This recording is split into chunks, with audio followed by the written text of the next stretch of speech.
Hi Susie and Evie, this is how we make peppermint creams. 2 egg whites.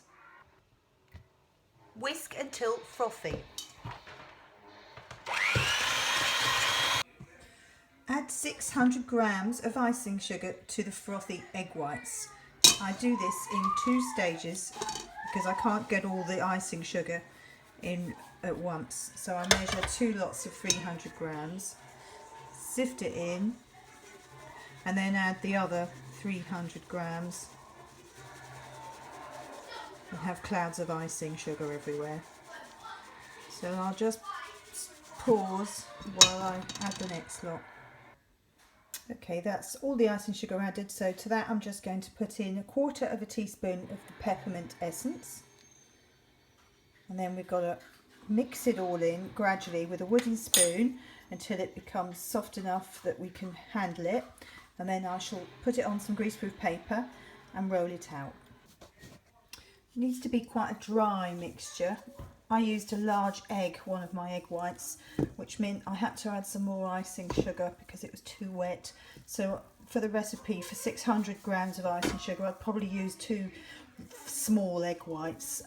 Otherwise you might find it's too wet and you need to add more icing sugar so it's the right consistency.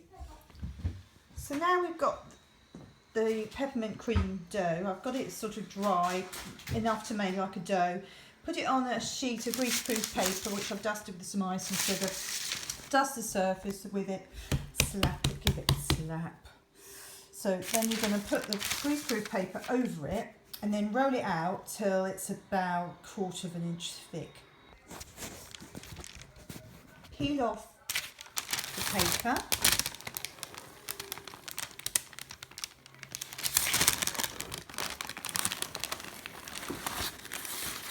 And then we'll start making some stamps. Actually, rather than stamp them out, I just remembered how I used to do them, which I find a bit easier, is to make little balls and then flatten them slightly. So I'm going to do that and put them on trays. I've rolled them into balls and then dip your fork in the icing sugar to keep it dry, and then I just press it out onto there. Can't do this with 2 hands. And make little buttons, and then take another piece of your icing sugar. You have to work fairly quickly because it will tend to dry out. Voila! So I've made some more here, to which I've added a bit of green colour in to mix it up a bit.